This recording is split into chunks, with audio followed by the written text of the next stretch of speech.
সন্তানের মাথার উপর হাত রেখে বলতে পারবি তুই আমার মোবাইল নেস নাই?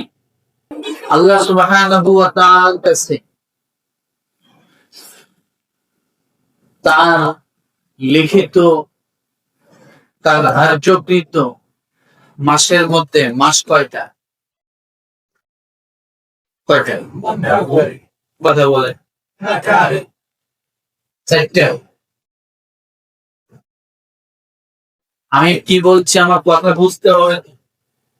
আল্লাহ তাআলা নির্ধারণ করেছেন কত মাস, চাইগুলো কেমনে কথা বুঝতে হবে। তার মধ্যে আল্লাহ তাআলার মাস কয়টা? এবার তো বললেন জোরে বলে 4টি মাস। আল্লাহ 8টি মাস বান্দাকে দিয়ে দিছে, 4 মাস ওনার জন্য স্পেশাল করে রাখছে। এই 4 মাসের মধ্যে শ্রেষ্ঠতম মাসটা জিলহজ মাস। কোন মাস? আল্লাহ যে 4 মাস আছে, ওনার 4 মাসের মধ্যে শ্রেষ্ঠতম মাসটার নাম জিলহজ। এই জিলহজ মাসে তারা সারা পৃথিবী থেকে তার কিছু বাছাইকৃত বান্দাদেরকে ডেকে নিয়ে যায়, উনি মেহমান দায়ের করান, মেহমান হিসেবে নিয়ে যান। সেটা কোন মাসে? জিলহজ মাসে। তাহলে বোঝা গেল আল্লাহ প্রিয় মাসে তার প্রিয় বান্দাদেরকে মেহমান করে নিয়ে যাচ্ছেন। তাহলে আল্লাহ তার ঘরে যাওয়ার জন্য, তার মেহমান হওয়ার জন্য কোন মাসটাকে নির্ধারণ করেছেন? জিলহজ। মনে রাখতে হবে এই জিলহজ মাসের মধ্যে 10টা দিন আল্লাহ তাআলার কাছে বেশি প্রিয়। কারণ এই 10 দিনের মধ্যে ভিতরে আল্লাহ তাআলা তার এই মেহমানদের জন্য সমস্ত আপ্যায়নের ব্যবস্থা করছেন। মেহমানদেরকে যে ঘরে নিয়ে যান, তার আপ্যায়নের সময় কোন দশকে? কথা বলে প্রথম দশকে, জিলহজ মাসের প্রথম দশকে।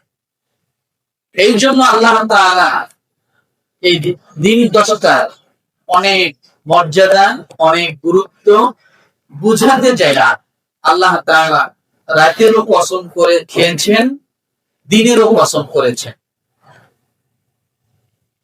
শুধুমাত্র বান্দাকে বোঝানোর জন্য যে এর দিন 10টার মূল্য কত, মর্যাদা কত, গুরুত্ব কত, এইটা আল্লাহ বুঝাইতে চাই।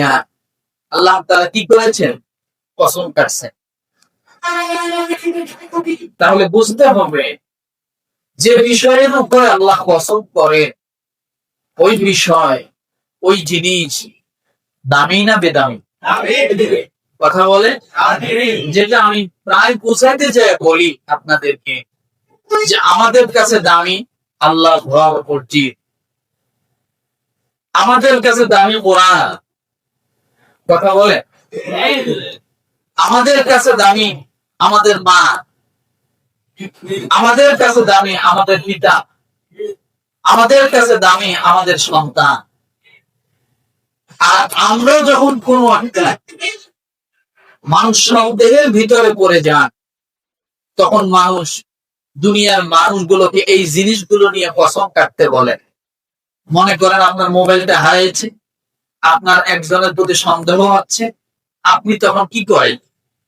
চল মসজিদে যায় বলতে পারবি তুই আমার মোবাইল নেস নাই? কথা ঠিক না?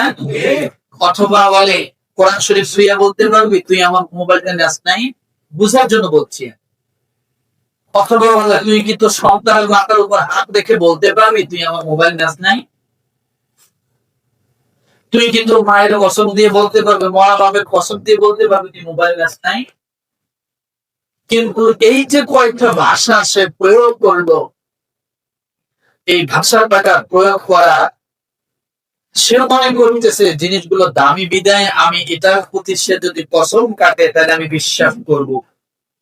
কিন্তু আদৌ এটা করা যাবে না, এটা আল্লাহর লানত মুখপতিত। কসম হবে কার উপর? একমাত্র আল্লাহ নামে কসম ছাড়া আর কোন কসম বান্দার জন্য আল্লাহ রাখেন, বান্দার জন্য আল্লাহ রাখেন। কিন্তু সৃষ্টির উপরে কসম করছেন আল্লাহ। কিসের উপরে?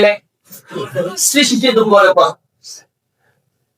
আর বান্দাদের কি বলছেন? তোমরা সৃষ্টির উপরে কসম পাও, তোমরা স্রষ্টার উপর কসম কর। স্রষ্টা কার উপর কসম করে? সৃষ্টির উপর। আর বান্দাকে আল্লাহ কার উপর কসম করতে বলেছেন? স্রষ্টার উপর। আজকে ক্লিয়ার?